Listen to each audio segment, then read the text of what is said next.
Hello, everybody. Welcome back to Inside Man United. My name is Rowan Brennan. If it's your first time watching, welcome. And if you're returning, thanks for tuning in again.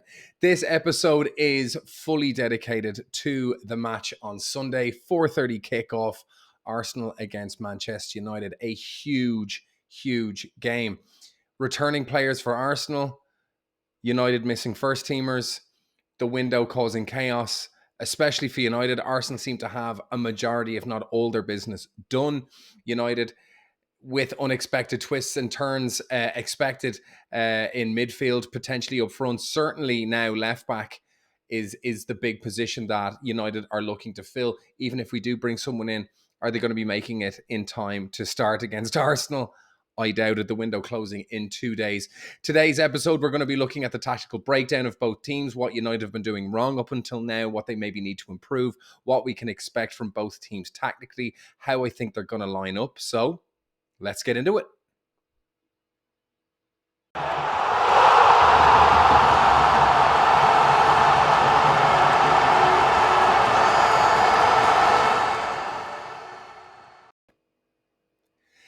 This game could not have come at a worse time for Erik Ten Hag, not just because of the poor vein of form that the team is in, but due to injuries and with 2 days left in the transfer window, I'm sure he didn't need the headache of having to try and find an emergency left back while also trying to obviously get other names in the door for areas that were more of a concern at the time, namely midfield, potentially up front. But now left back, it's all anyone can talk about in the transfer window, who we're going to be getting in on that left position.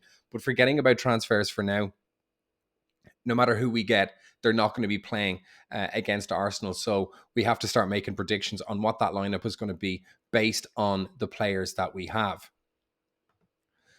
So looking ahead into the game, we expect to probably see Diogo Dalot starting at left back, just like he did in the last game. He deputized all right in there, not too bad. But I think his presence there is going to be quite limited in terms of what he's going to be expected to do. And again, we'll get into that later on in the technical or tactical analysis. Martinez and Lindelof now with Varane deemed to be injured and out for up to 6 weeks. It looks like Lindelof is going to be partnering Martinez for a majority of the first few weeks of the season. Wan Bissake in on the right. We got Casemiro. It is certainly my hope that we get Scott McTominay into the midfield and that we have a little bit more of a defensive solidarity and solidity, screening that defence, especially away from home against quite a strong Arsenal team. Bruno completing that midfield trio. Marcus out in the left where he belongs. Antony, he did enough in the last game for me to think that he deserves to start again out on the right-hand side. He's been linking up reasonably well with Wan Bissake. Again, something we'll get into a little bit later on. And then Jadon Sancho up top, playing as a false nine, hopefully dropping, excuse me, a little bit deeper and bringing an extra body into the midfield when required, and hopefully trying to pick up the ball from deep and allowing those wide players to come into play. For Arsenal's lineup, there is some returning players. We saw Partey come in on the right-hand side, obviously coming in to complete that box midfield. And he will now be making way for Tomiyasu, I believe, on that right-hand side. Zinchenko now back from injury. I would expect him to be starting this game. He was being replaced by Jakub Kiwior on that left-hand side, but I expect Zinchenko to come back. Gabriel Jesus also back from injury, but I do not expect him to be starting, especially with Nketiah scoring a very important and very good goal in the last game. Has probably done enough to start up front ahead of Jesus, at least for this fixture. Saka, as always, on the right, probably the biggest threat that Arsenal will be providing, but coming in as a close second is Gabriel Martinelli, a very potent player. Hopefully does not continue the vein of form that he had last year. Kai Havertz, a player I don't really rate. Delighted to see him in that midfield. I hope he's as blunt in that game as he has been all season. Declan Rice, of course, has done reasonably well for Arsenal since coming in. And then Martin Odegaard coming in to complete that midfield trio. A reasonably strong team. They have returning players coming in to make them stronger than they have been since the beginning of the season. We are missing players. And I feel that it's going to, it's all going to be about that midfield battle. United's form has been very bad since the beginning of the season. We made Wolves look excellent. We snatched victory from the jaws of defeat. Against Spurs, we were good for half an hour, but as soon as Spurs stopped making mistakes, we did not look as good as we did when they were making mistakes. Our high offensive line was able to take advantage of them, giving away loose balls, and we were just carving out chances. As soon as they started to cut those mistakes out and get past that initial kind of front four or front five that we had, they just found Casemiro, kicking his heels in midfield, and they were just able to play right through us. So a good opening half an hour, capitalizing on mistakes. And once they copped onto that and started playing properly and not losing those cheap balls, they were able to play through us and scored. We did have a lot of opportunities, but they had better ones, and they scored from that. Against Forest, you could see that in the beginning, we need to start playing for 90 minutes. You could see at the very beginning that Wan Bissake went to go for a ball, missed it, and it ended up being Antony and Rashford that were running back to try and chase down the player that was bearing down on goal against Onana. A cheap giveaway within the first couple of minutes.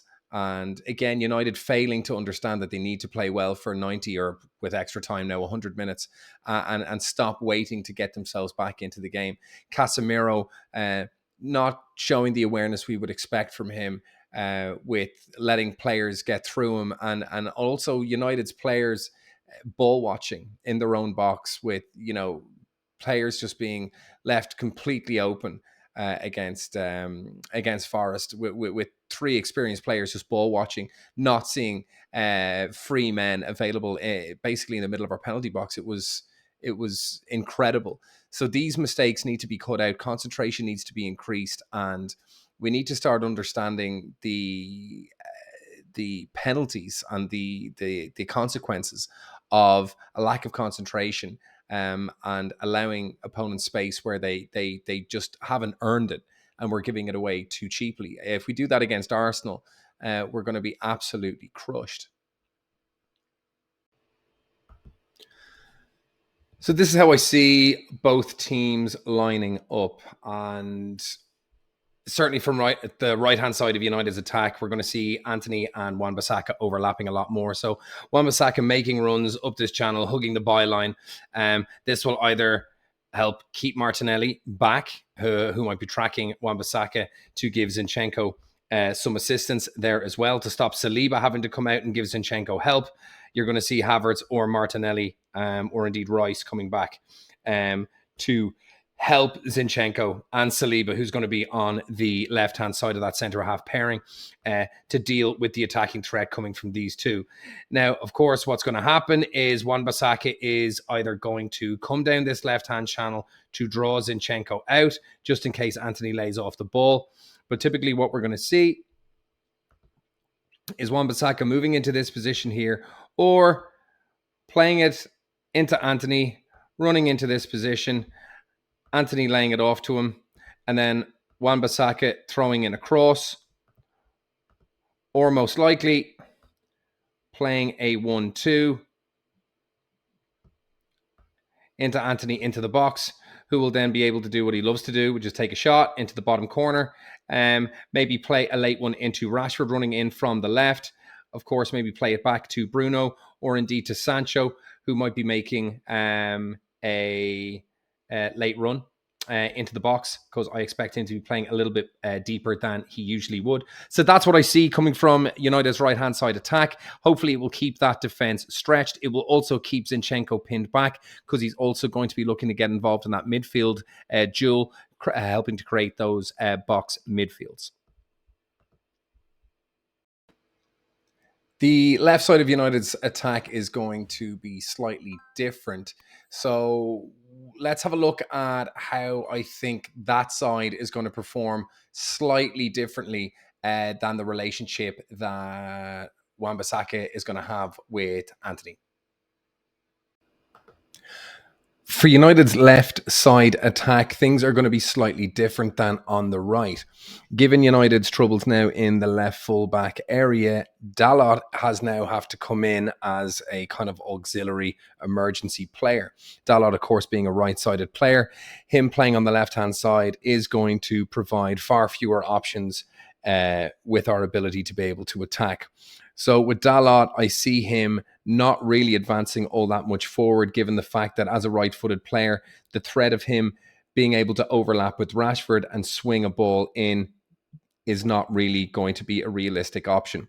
So typically what I see happening here is Dalot is going to be coming inside a lot more to create a box midfield with Casemiro, McTominay and Bruno, provided McTominay indeed starts. If not, it'll be with Eriksen. And he'll be coming in to provide that extra man in midfield. Now, of course, Martinelli, Saka will be coming in here as well. But the main person that comes in to help out with that box midfield for Arsenal is Zinchenko. But we'll get into that a little bit later on. What Dalot is going to primarily do is occupy this area here and to just close off this channel and to make sure Saka doesn't get too much empty space to be able to run in behind here. Okay, Saka, obviously one of Arsenal's main, if not the main attacking threat, leaving Dalot here and having him essentially occupy this channel around here and not really disappearing too much from here is, I think, where we're going to see him play a majority of the game. So Dalot's going to occupy this space quite a bit. And because he's not going to be making these overlapping runs, you're going to see Rashford dropping deep a lot more and collecting this ball from Dalot. Now, what you'll see is Dalot playing balls inside into Rashford, and then Rashford carrying the ball from deep, using his speed, combining with Bruno and McTominay to create space here, and then trying to cut in as he always does. With that being said as well, Rashford could be waiting out wide, waiting for Dalot to play a through ball, an over-the-top ball, in case Tomiyasu is pushed up too much further. He's not going to have a lot to do. He's not going to be able to, he's not going to have to keep an eye on Dalot, marauding in behind into these deep kind of channels here. So he's going to have opportunities to come forward a little bit more because he knows he doesn't have to deal with two men. So hopefully that will afford Rashford opportunities to cut in behind. Also, Tomiyasu is just back from injury. Hopefully he is a little bit rusty. But what we'll mainly see from the left-hand side of United is Dalot coming into this inside channel here, Rashford coming in deep, picking it up, maybe combining with Dalot, who can come in here as well to create a 5-man midfield to overload this section. But we'll just have to wait and see. The flanks are going to be very important for both teams to try and stretch out each other's defenses, but really the main area of contest is going to be in the middle of the park, as it is with most teams. However, it's going to be incredibly important. Both United and Arsenal have invested very heavily in their midfields this summer, and last, including United with the captures of Casemiro. But their 3-man midfield, it has been very heavily invested in, with Mount obviously missing now. I actually don't think that's such a bad thing, but the approach that United are going to have to take to this game is going to be to overload this midfield area. So how is that battle in the midfield really going to take place? Midfield battle is going to be absolutely crucial in this match. I mean, attacks and how they're going to happen on either flank will determine who then occupies those midfield spaces. If Dalot does come inside to create that box midfield that we can see here,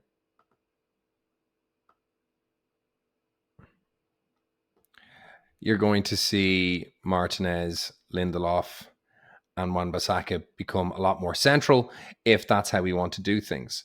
If we see Wan Bissaka overlapping with Antony, you're going to see Dalot pushing in here a little bit as all of Arsenal's players start to shift down this side of the pitch and the threats appear here. You'll start seeing Martinez, Lindelof, and Dalot start to occupy more towards the centre of the pitch, down towards the byline on United's right-hand side. That's what's typically going to happen in this case. I don't think you'll see Wan Bissake joining the midfield to make that 4. I think that's going to be Dalot's job, seeing as that's what Shaw did to come in beside Casemiro from that left-hand side. Plus, with Dalot's limitations in being able to do the overlap with Rashford, I think his job, as we explained during the attack section, that this is really going to be where he occupies. Now, what Arsenal will do to counter that is they will have Saka out here on the right, but they'll have, let's just delete that. Get ourselves back here. We'll have Odegaard, Havertz. You'll have Rice around here. And then Zinchenko is going to come in to create that box midfield. And then we're going to have Saliba, White, and Tomiyasu. Again, Tomiyasu with not really having to be concerned with this part of the pitch here. They're going to push down here. And then we're going to see Arsenal create their own box. Let's get this one here, which will be here, here, here, and there. So these two box midfields are essentially going to be competing with one another. Now, the advantage that I think United might have is Rashford coming in to join, and then Sancho coming further deep. Now, as a result of that, you're going to see White, Saliba, and Tomiyasu maybe wanting to come into play a little bit more. And if we can manage to win those second balls, you're going to see our wide players, our fast players, Antony, Sancho, and Rashford, looking for those through balls. So if we can win possession quickly here, and Tomiyasu, White, and Saliba are coming in to help out with that box midfield, you're going to see Sancho, Rashford, and Antony looking to make these runs in here, hopefully getting the through balls that we've won in midfield through nice and quickly. Now, Arsenal are going to have the exact same idea. They're going to want to be doing the same thing to try and put through balls in for Martinelli, Nketiah, and Saka, with Dalot being quite committed to staying back, and I think Tomiyasu being quite committed to staying back as well. There could be a stalemate here. Who knows? But it's this midfield battle here that is going to be where this game is won and lost. Now, a final look at how Arsenal typically like to control a pitch.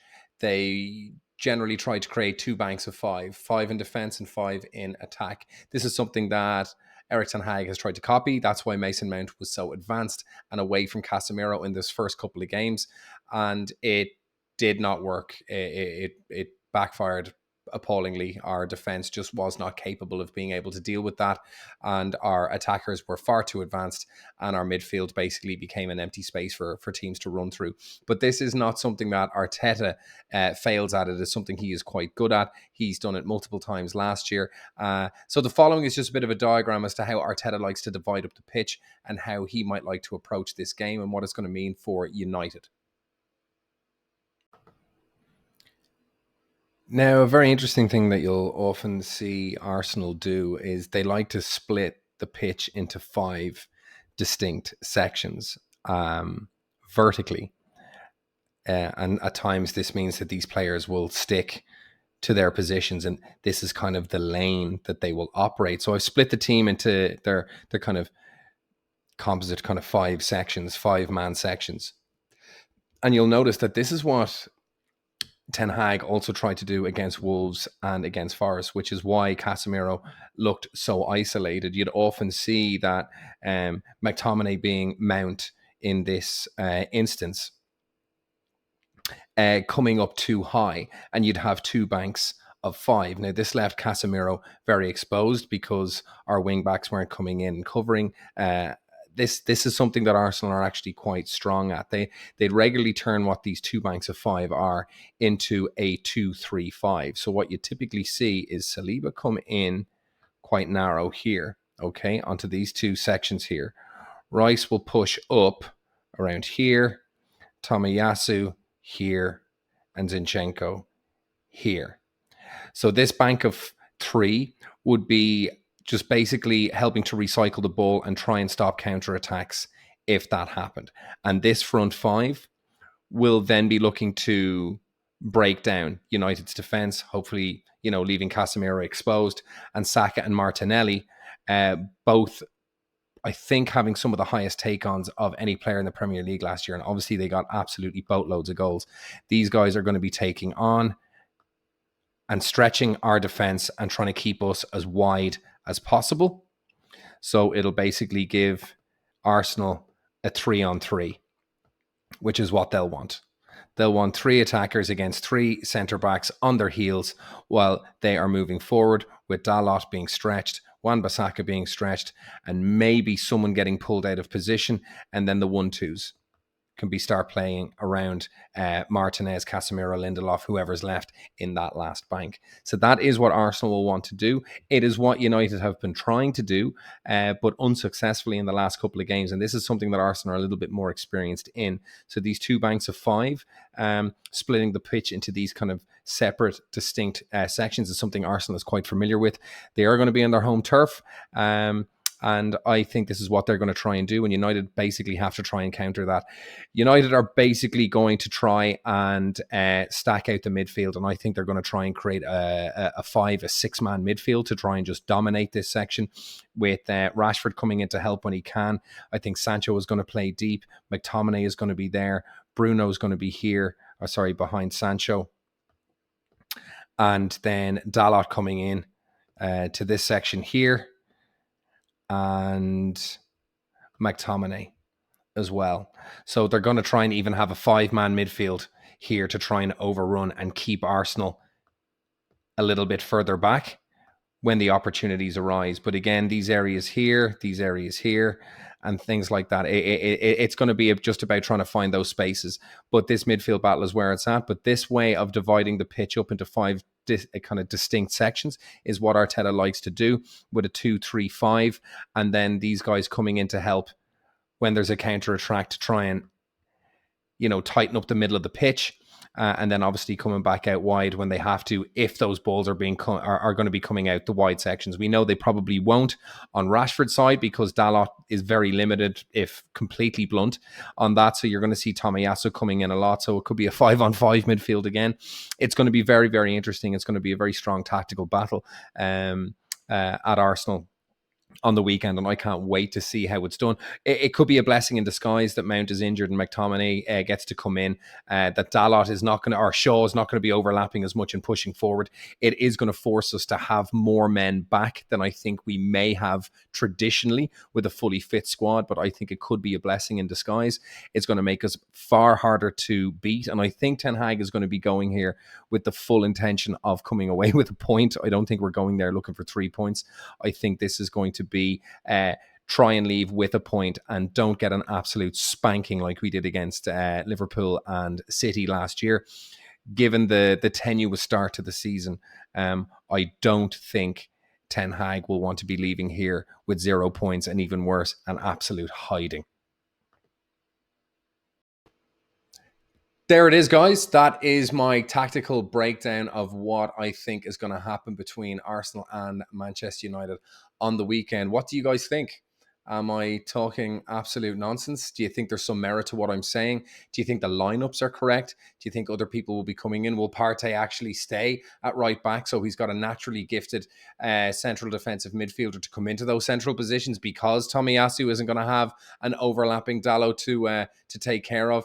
Is McTominay going to be on the bench? Is he going to be sold by the time this match is on? Could we be forced to playing Eriksen in that middle three? I'd love to hear your comments on what you think yourselves of what's going to happen, what you think I think is going to happen.